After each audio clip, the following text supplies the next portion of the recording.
할렐루야. 이 기쁜 날 기도로 함께 나아가도록 하겠습니다. 기도하겠습니다. 사랑과 풍성하신 하나님 아버지, 우리 한 명 한 명 눈동자처럼 지켜보아하시고 이게 하나님 전에 나오게 하시는 정말 감사합니다. 하나님 우리의 마음을 들여 받아주시고 하나님의 한량없는 은혜를 우리에게 부어주시사 하나님을 더욱더 깊이 알게 하시고 하나님을 사랑하고 하나님을 경외하는 마음으로 이 시간 예배로 하나님께 나아가게 하여 주옵소서. 찬양뿐만 아니라 기도와 이 말씀 선포에 이르기까지 성령께서 주관하여 주시고 하나님 뜻이 온전히 드러나는 그러한 예배 시간이 될 수 있도록 은혜를 베풀어 주옵소서. 주 예수 그리스도 이름으로 기도합니다.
찬양합니다. 아멘.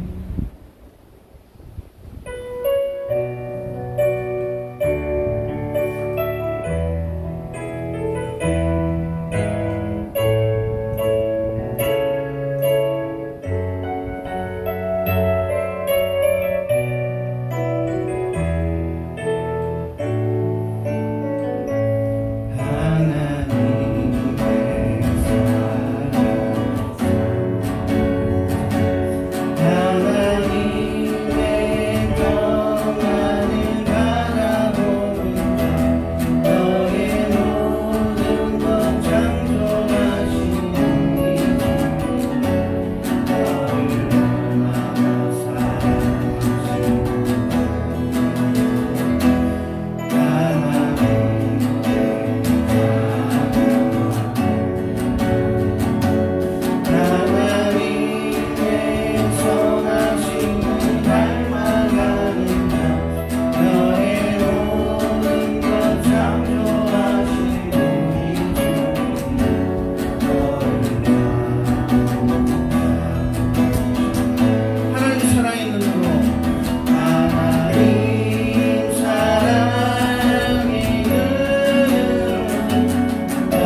기도하겠습니다. 하나님 감사합니다. 감사합니다. 예수님한테 있게 해주셔서 감사하고 지금도 살아있어서 감사하고 이 현재가 얼마나 복된 현재인 것을 우리가 알기 때문에 감사합니다. 지금도 복되지만 그 영원한 천국에서 하나님과 영생 문학을 누릴 것을 또 기대합니다. 지금도 귀한데 그 시간이 얼마나 더 귀하겠습니까? 이 은혜에 주님께서 얼마든지 부르는 곳을 사람들이 동참할 수 있었고, 이 세상에 여러 가지 모순이 있고 부조리가 있고 하지만 이 세상에 태어나서 하나님을 만날 수 있는 복된 기회를 가진 우리들은 늘 찬송하며 감사하며 삽니다. 예수님의 이름으로 기도합니다. 아멘. 예, 오늘은 하늘의 시민권이라는 제목으로 빌립보서 강의 32번째를 하겠습니다. 지난주도 아주 빨리 본문을 많이 지나갔고 오늘도 아주 본문을 많이 지나갑니다. 그래서 3장인데요. 그리고 자체적으로는 4장까지 다 이루어졌을 텐데 이제 초반부에는 굉장히 한 절 한 절, 두 절 이렇게 하다가 지금 좀 빨리 지나가요. 좀 죄송스러운 마음은 있지만 보겠습니다. 자, 같이 읽도록 하죠. 시작. 형제들아, 나는 아직 내가 잡은 줄로 여기지 아니하고 오직 한 일, 즉 뒤에 있는 것은 잊어버리고 앞에 있는 것을 잡으려고 표대를 향하여 그리스도 예수 안에서 하나님이 위에서 부르신 부름의 상을 위하여 달려가노라. 그러므로 누구든지 우리 온전히 이룬 자들은 이렇게 생각할지니 만일 어떤 일에 너희가 달리 생각하면 하나님이 이것도 너희에게 나타내시리라. 오직 우리가 어디까지 이르렀든지 그대로 행할 것이니라. 형제들아, 너희는 함께 나를 본받으라. 그리고 너희가 우리를 본받은 것처럼 그와 함께 행하는 자들을 눈여겨보라. 내가 여러 번 너희에게 말하였거니와 이제도 눈물을 흘리며 말하노니 여러 사람들이 그리스도의 십자가의 원수로 행하느니라. 그들의 마침은 멸망이요 그들의 신은 배요 그 영광은 그들의 부끄러움에 있고 땅의 일을 생각하는 자라. 그러나 우리의 시민권은 하늘에 있는지라. 거기로부터 우리를 구원하는 자 곧 주 예수 그리스도를 기다리니 그는 만물을 자기에게 복종하게 하실 수 있는 자의 역사로 우리의 낮은 몸을 자기 영광의 몸의 형체와 같이 변하게 하시리라.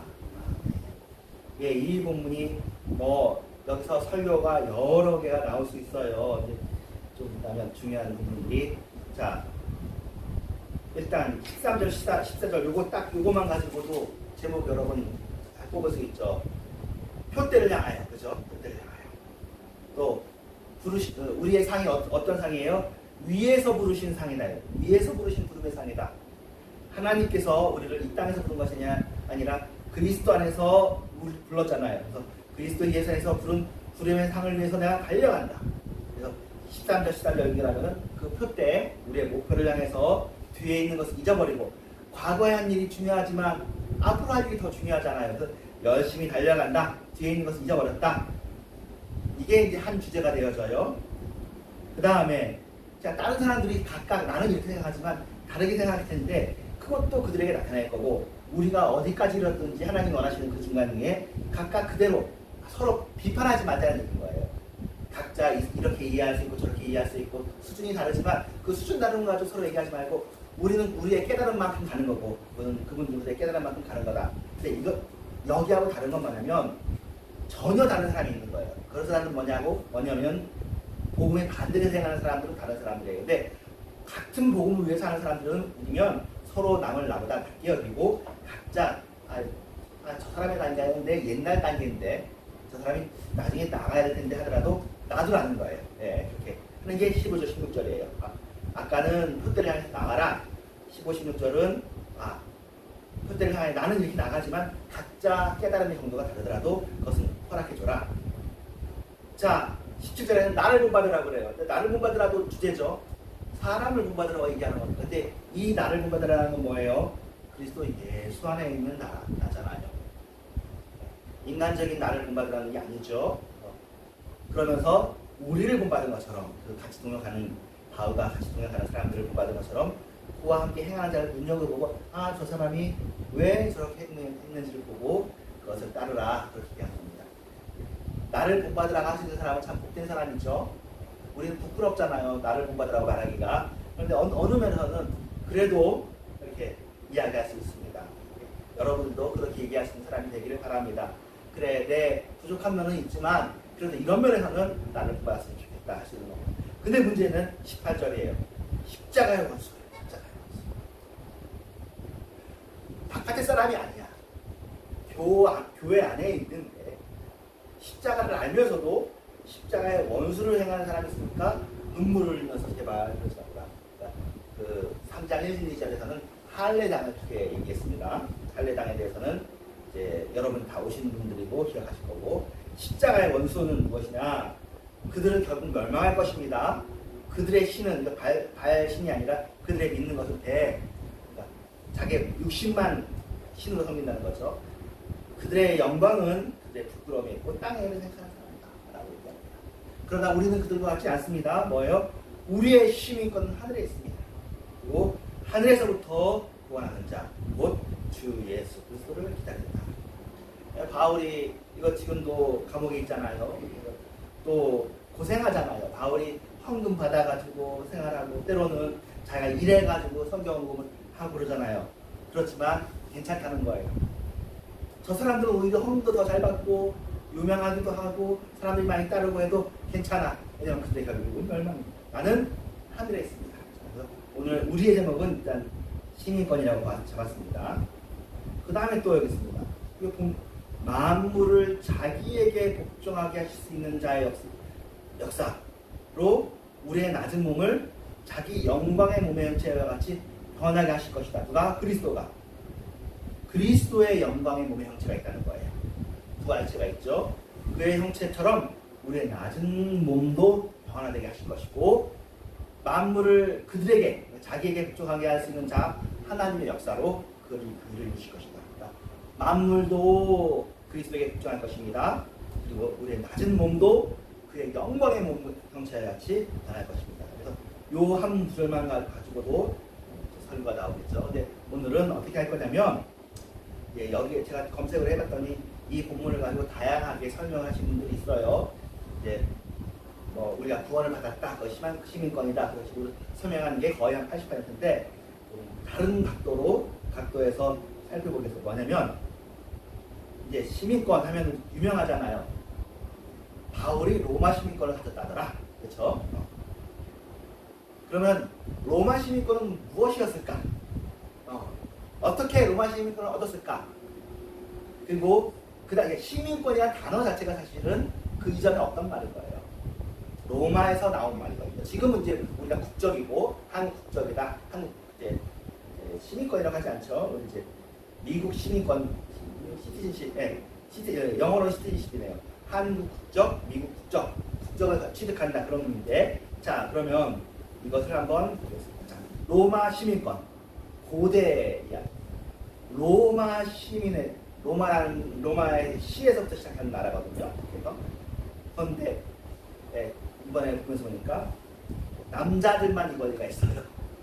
여자는 시민권이 없어. 시민권은 남자에게만 있었구나. 참 불공정하죠. 지금으로부터 옛날이니까. 옛날에 그랬던 것 같아요. 남자에게 시민권이 있었습니다. 여성에게 시민권이 없었고요. 근데 외국인에게도 시민권이 주어지는 수가 있어요. 어떤 로마에게 충성을 많이 하면 이 사람한테 시민권을 주는 거예요. 훈장 주고 그렇게 하는 것처럼 특혜로. 두 번째는 이게 아주 재밌습니다. 10년간의 노예 생활을 하면 그 사람에게는 자유민이 될 수 있는 자격을 무조건 주는 건 아니고 자격을 받을 자격이 되는 거야. 자유민이 될 자격을 준다고 해요.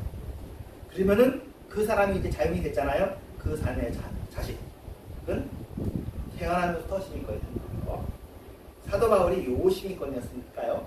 모르겠습니다. 나중에 설명합니다.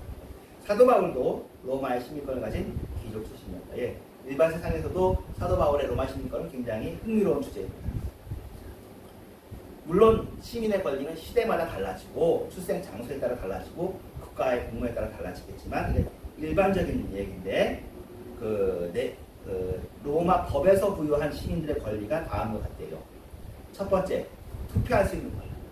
로마 의회에서 투표할 수 있는 권리. 민회를 형성할 때 그때 투표할 권리. 사실은 시민권 위에 누가 있냐면 원로원이 있어요. 이 원로원은 민회위예요.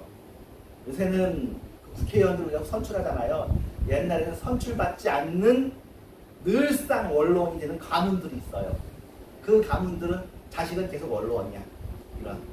그리고 그 사람은 뭐 부와 명예와 그리고는 이 사람들이야말로 전쟁이 나가면 앞서 나가 싸워야 되고 이 사람들이 나중에 집정하게 되고 그런 사람은 따로 별도로 원로원이 있고 근데 민회가 있습니다. 이 민회에 투표할 수 있습니다.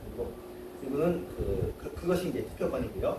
명예 권리, 시민권을 관련한 직무에 그러니까 공무원이 될 수 있는 권리는 누구에 있냐면은 시민권자에게만 있습니다. 이게 요새도 국적하고 상관이 있는 거죠. 세 번째는 사업권이에요. 로마 시민으로 법적인 계약, 오늘도 저희 뭐 교회 계약을 했는데 그런 계약을 하려면은 사람이 돼야 되는 거죠. 로마 시민 되어야 이 일을 할 수 있는 거예요. 자산을 소유하려고 해도 시민권을 가져야 될 수 있는 거예요. 그러니까 이게 벌써 2000년 이전에 지금 우리가 알고 있는 권리하고 비슷한 것들을 다 만든 거예요. 로마법이 요새 법의 근간이 되니까. 그 외에도 몇 개 더 있는데 다 안 해주려고요. 또 핵심되는 것이 나는 로마 시민과 합법적으로 결혼할 수 있는 권리도 시민권을 가져야 돼요. 그래서 그 가족의 가장이 될 수가 있고요. 그 결혼으로 낳은 자녀가 로마 시민으로 기수되는 결과도 있습니다. 그래서 초기에는 로마 시민권이 굉장히 희박했고 숫자가 적었고 원했고 받으면 굉장히 기뻐했고 그래서 이 성경이 있었을 때 바울이 로마 시민권이라 그러니까 그러잖아요. 난 돈 주고 했는데 넌 어떻게 넣냐? 난 바울이 얘기해. 나는서부터 로마 시민권이다. 그런 얘기를 하니까 여기에 어떤 것으로 되어 있을지 추측해 보는 겁니다. 네. 어떤 것일까? 그리고 또 그 시민권의 부가 조항으로 시민권자들은 로마가 점령한 여러 점령지들이 있거든요. 그쪽에 갔을 때 이렇게 면책 조항이 있습니다. 재판정에서 기소하거나 기소당할 때 로마 그러니까 재판정에 나타나서 자신을 변호할 수 있는 권리가 있고요. 판사의 판결에 항소해서 하급심의 판결에 항소할 수 있는 권리가 로마 시민권이 있고 이것이 이제 바울에게 가장 유명했던 거죠. 그래서 황제에게 가겠다. 내가 로마로 가겠다. 그런 권리가 있습니다. 그리고는 여기에 보면 고문할 수 없어요. 채찍질할 수가 없고요. 사형당할 수가 없습니다. 근데 보면 바울이 디모데후서 보면 제가 40에 한 대 가만마이를 맞고 그런 얘기가 나오는데 이게 두 가지 가능성이 있는데 하나는 그것을 유대인으로서 맞았다. 근데 유대인들이 이제 그런 그 처벌의 법이 있으니까 그때 그 유대인들에게 이제 로마 시민권 그것을 얘기를 하지 않았을 가능성이 있다. 그런 것이면 로마 시민이라고 하더라도 이미 이제 바울 같은 경우에는 결국 네로한테 사형을 당하잖아요. 그러니까 이 사람은 이제 도가 지나쳤다라고 생각해서 받았을 가능성이 있습니다. 어쨌든 바울은 채찍질을 당했고 결국 사형을 당하게 됐습니다. 근데 일반적으로는 사형을 당할 수 없습니다. 또 하나는 반역의 혐의가 있더라도 로마 시민은 그냥 처리되면 안 돼요. 반드시 재판을 받아야 돼요. 그리고 사형 선고를 받더라도 십자가 형벌을 받으면 안 돼요. 그러니까 그 사형 중에 십자가가 얼마나 수치스럽고 최악의 형벌이라는 걸 여기서 알 수 있어요. 로마 시민은 십자가를 받으면 안 되는 거예요. 예수님은 십자가 형벌을 받으십니다. 되게 유명한 형벌인 거예요. 최악의 형벌. 그걸 알 수 있습니다. 자, 로마 시민권을 획득하는 방법이 있는데 여기 나와 1번이 아버지가 로마 시민권자면 되는 거예요.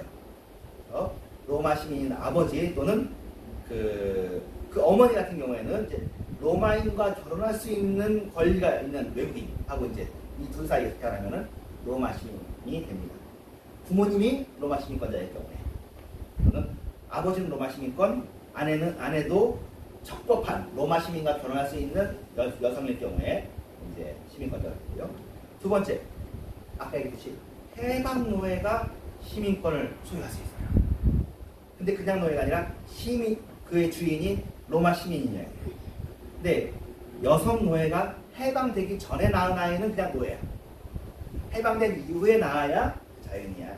그리고요, 해방된 이후에 태어난 아이는 완전한 이태리 시민권자가 되었고요. 그래가지고 많은 경우에는 이 해방된 노예 자식들이 특권 계층까지 올라갈 정도로 됐대요. 그리고 진짜 이거 뭐 의미가 있죠. 사실은 우리가 보고만해서 죄의 노예였는데 우리의 죄인이신 예수님께서 우리를 위해서 값을 치르시고 우리를 구원해서 우리가 자연이 되었고 이런 것들도 여기에 그림이 다 그려져 있습니다. 또 하나는 뭐냐면 정부가 수여하는 거예요.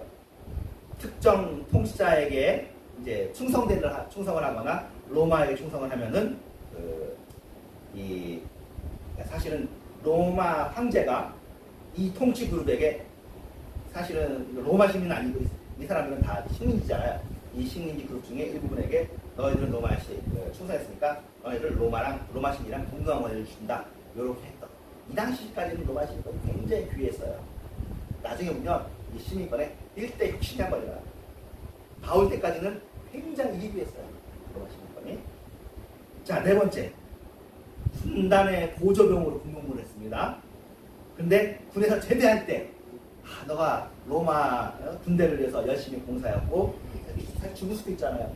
근데 살아서 이렇게 너의 수고에 봉사에 감사한다는 의미로 했는데 16년, 20년, 25년 정도 근무를 한대요.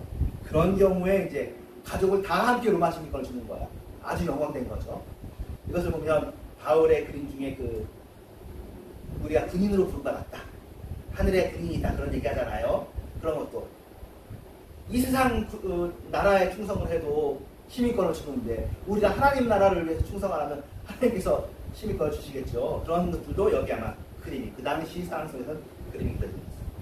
그것이 대문이 말씀이었어요. 자, 바울의 아버지가 그러면 시민권자일 텐데 태어나면서부터 시민권이니까 그러면 어떻게 했을까 해봤더니 역사 속에서 카이저, 그러니까 예수님이 태어나기 바로 직전이죠. 브루투스 넘어져 말하고 얘기했던 그 유명한 시죠. 줄리우스 시죠. 이 사람이 의료와 교육에 종사하는 속주민에게 로마 시민권을 주었대요. 그래서 속주민이라도 실력만 갖추면 로마 시민권을 획득할 수 있게 했고 아마 어쩌면 바울이 가르치는 사람이고 학문 쪽이니까 바울의 아버지가 이렇게 해서 시민권을 따지 않았을까? 이상하게도 바울의 아버지 어머니 이야기 기록이 안 돼 있죠. 이제 길리기가 5사람이 여기까지 있는데 왜냐면 바울의 아버지가 군인이었을 가능성도 군인 아니면 이 사람의 바울의 아버지가 노예였는데 해방 노예여서 시민권을 얻었거나 나머지 두 개보다는 이게 좀 역사적으로도 그렇고 시기적으로도 맞아 보이긴 합니다. 그리고 시민권을 가지면 속주세가 있대요. 이게 수입의 10%를 내야 11조를 로마에 내야 되는데 시민권자들은 안 내요. 여기는 이제 설명이 안 되는데 시민권자는 그 세금 10%를 안 내는 대신 뭐 해야 되냐면 로마가 부르면 출장해야 돼. 네. 부르면 무조건 군대를 목숨으로 바쳐야 돼. 피를 흘려야 돼. 대신 세금은 안 내. 다른 나라 사람들은 그래서 피를 내더라도 매년 내는 수입의 10분의 1에 해당하는 속주세를 안 내고 싶었어요. 자, 권리하고 의무가 같이 가는 거죠. 너네들이 시민권자가 되면 값을 치러야 된다. 세금은 덜 내게 해줘. 하지만 너희들은 군대로 징집될 수 있어. 그러면 너희들 다 나와야 된다. 이런 게 있었습니다. 자, 근데 이제 시민권에 굉장히 큰 변화가 일어나요. 엄청난 변화가. 이것도 역시 보고만을 생각해 볼 수 있다고 하는데 이제 서기 212년이에요. 그러니까 그 신약성경이 완성된 때가 AD 100년이거든요. 그러니까 그 이후에 100년 그거부터 100년이 지난 이후에 카라칼라라는 형제가 저도 이름을 이번에 처음 받고 자세히 들어가 봤는데도 뭐 특별히 기억할 만한 사람은 아니에요. 하지만 그래도 악독한 사람이에요. 남동생 죽이고 뭐 엄마도 죽이고 막 가족들 많이 죽이고 형편없는 사람이야. 그런데 때로는 이제 이 로마 역사에 큰 변화를 일으키는 이 일을 했는데 무슨 일을 했냐면은 안토니우스 칙령을 발표합니다. 로마 제국에 거주하는 모든 자유민에게는 자동적으로 로마 시민권을 부여한다. 이렇게 하게 된 거예요. 그 전까지는 이거 굉장히 희귀했어. 근데 로마 땅에 살고 있으면 자유인이면 너는 전부 다 시민권자다. 근데 그것이 이 사람의 의도는 그러니까 세금을 얻으려고 했다는 생각이 해석도 있어요. 근데 그랬든지 어쨌든지 모르겠지만 이 일을 통해서 유럽, 아프리카, 아시아 3개 대륙 전체에 문화적 배경은 서로 다른데 백만 명의 사람들이 단일한 로마 신분권을 가지게 되었고 로마에 충성을 하게 되었습니다. 예. 사실은 이 예수님 믿는 사람들이 이러잖아요. 우리 다 문화적 배경도 다르고 혈통도 달라. 그전에는 로마 시민권 누구가 하나님 나라의 백성은 누구만이에요? 히브리 사람, 유대인, 아브라함 족속만이었어. 근데 이방인에게 어떻게 보면 하나님께서 예수 그리스도 통해서 문을 열어주셨잖아요. 지금 교회되는 것이 뭐예요? 각종 다양한 사람들, 다양한 외국어를 가진 사람들, 다양한 그렇듯이 여기서는 여자애까지는 아직 안 풀었죠. 이때까지 가도 아마 안 풀었을 거예요. 남녀노소 차이 없이 진정한 하나님의 나라를 이루었는데 이 사람이 기독교의 영향을 받아서 그런 것 같지는 않고요. 이 사람 예수 믿는 사람도 아니고요. 하지만 이것은 로마를 굉장히 부유하게 했습니다. 요 일에 대해서 사람들이 감탄을 많이 해요. 시민권에 대해서. 그래서 여기 보세요. 로마는 달랐다. 점령한 민족을 새로운 로마인으로 흡수하고 과거 적이었던 사람들을 흡수하는 유연성과 자신감을 가졌다. 그래서 로마군과 싸웠던 갈리아인의 후손이 로마의 장군이 되고 로마와 싸웠던 부가무리카 유목민의 후손이 또 로마의 원로원이 되기도 했다. 로마인들만의 권한이었던 로마 시민권이 모든 사람이 가지게 되었고 그래서 로마는 단순히 한 도시의 이름이 아닌 세계를 다스리고 지배하는 보편적 제국의 꿈이 되었다라고 카이스트 전기전자공학 교수인 김대식 교수가 그런 말을 했어요. 이 조치가 굉장히 의미가 있다는 거예요. 또 한 사람이 얘기해요. 천년제국 로마는 자영론이 농사꾼이 시민이자 병사거든요. 그랬는데 피정복민에게도 로마 시민권이 부여됐다. 그래서 로마의 지배층에는 끊임없이 새로운 인재들이 들어섰다.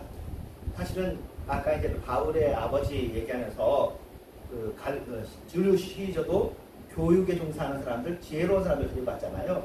이것을 가지고도 우리나라에 적용하는 칼럼들이 몇 개 있어요. 우리나라 사람은 사실 수전주의거든요. 한국 사람들만 좋아해. 외국 사람들에 대해서 눈이 낮아. 문화가 높아. 많이 잘 안 받아들여. 그런데 그걸 열어야 된다는 거예요. 지금은 그런 게 어느 나라죠? 미국이 그걸 열잖아요. 이민에 대해서 상대적으로 자유롭고. 우리나라 사실 국적을 취득하기가 좀 어려운 나라에 속하거든요. 굉장히 우리가 같은 외모, 같은 말에 집착을 하는데 어떻게 보면 이것을 열어야 더 될지도 모르겠죠. 그거 할 때도 이 얘기가 나오는데 여기도 그런 얘기가 나옵니다. 우리나라도 어떤 점에서는 이렇게 시민권을 확 열어주는 건 아니었지만 과거 제도가 그런 의미였다는 거예요. 조선 건국의 지도자들도 귀족들만 이렇게 과두제라고 해서 소수의 사람들이 지배하는 걸 과두제라고 합니다. 원로원만 있으면 로마도 과두제였을 거예요. 그런데 조선 건국하는 사람들이 농지를 분배했고요. 평민들이라도 공부를 열심히 해가지고 과거를 보면은 관료가 될 수 있어요. 과거를 통해서 관료가 되는 이 제도가 사실은 아시아에서 만든 거예요. 시험을 통한 출세기.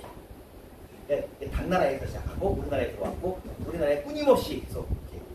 그래서 지금 어떻게 보면 지금은 이제 없어졌지만 사법고시가 그런 역할을 했었고 지금 살아남아있는 행정고시나 외무고시나 7급, 5급 시험들도 그런 거죠. 또 대학 입시가 우리에게 사실은 과거는 아니지만 과거 시험처럼 의미가 나는 것도 그런 것이죠. 이게 뭐냐면 출신 성분에 의해서 그 사람의 미래가 결정되지 않는다는 거죠. 노력을 하면 다시 그런데 20세기 독일이나 일본은 하나의 국가, 하나의 민족에만 기초해서 제국을 세우려고 했어요. 그래서 실패했다는 거예요. 일본이. 그래서 그렇지 않은 나라들은 그래도 성공을 했는데 그런 나라들은 실패했다. 그래서 이제 지금 내일 우리는 오염수라고 얘기하고 일본은 처리수라고 얘기해요. 알프스라는 기계를 처리하는 내일부터 뿌린대요. 이제 어쨌든 요게 어떨지 모르겠어요.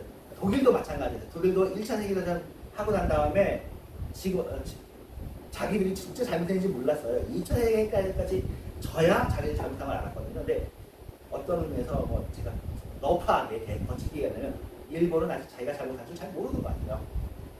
자기들은 잘하려고 했는데 세상 사람들이 이해를 못 준다고 생각하는 것 같은데 어쨌든 자기들의 행동의 정당성을 계속 있게 하는데요. 아드리안 골드워시라는 이제 박사님이 이런 얘기합니다. 일본은 점령한 국가들의 국민들에게 매우 잔혹한 대우를 하였다. 한국 사람이 말하는 게 아니라 제3국의 사람이 보기에도 정복당한 사람들과의 관계를 변화시키는 생각이 전혀 없습니다. 일본이 항상 더 높은 곳에 있어야 됐고 모든 부와 권력은 자신들이 독차지해야 합니다. 일본에게 다른 사람들은 피전국민이자 노예입니다. 이건 우리가 나중에 통일된 이후에도 우리가 정말 중요하게 생각해요. 만약에 북한이 2등 시민이 되어져가지고 항상 남한 사람들만 높은 곳을 차지하고 북한 사람들은 위에 못 올라간다면 이거는 우리나라가 완벽한 통합을 이루지 못할 거예요. 일본은 그렇게 했다는 거예요. 나중에 일본도 변화되겠죠. 지금 그러니까 20세기의 일본은 그런 일이 없다는 거예요. 예, 아까 얘기했던 걸 조금만 더 보충하고 지금 마치겠는데요. 노예 해방세라는 게 있었어요. 로마인은 자기를 오랫동안 섬긴 노예를 자유로 해방시킬 수 있었고 그 계층이 해방 노예인데, 그런데 그러려면 주인이 그냥 선언만 하면 되는 게 아니라 노예를 해방시키기 위해서 세금을 내야 합니다. 몸값의 5%. 예. 그러니까 그 노예에게는 굉장히 고맙겠죠. 사실은 그 정도도 해야죠. 이 노예가 나를 위해서 무보수로 노력을 해준 거잖아. 10년이고 20년이고. 그러니까 잘했다는 의미로 너의 가치를 인정한다. 너 이제 자유인이 되어라. 라는 의미로 5%를 줬다고 하고, 예수님께서 우리를 해방시키기 위해서 5%가 아니라 자신의 목숨을 피값을 우리를 위해서 주셨고 우리는 해방인이 되었으니 우리가 예수님의 십자가의 그거를 얼마나 귀하게 생각했습니까. 일단 로마의 시민권이라는 하늘의 시민권이라는 주제를 가지고 조금 다양한 각도를 보려고 좀 이런저런 이야기를 해봤습니다. 우리가 하늘의 시민권을 가진 사람들입니다. 위에 있는 뜻들을 향해서 나아가겠습니다. 기도하겠습니다. 주기도문으로 마칩니다. 네, 계신 우리 아버지여,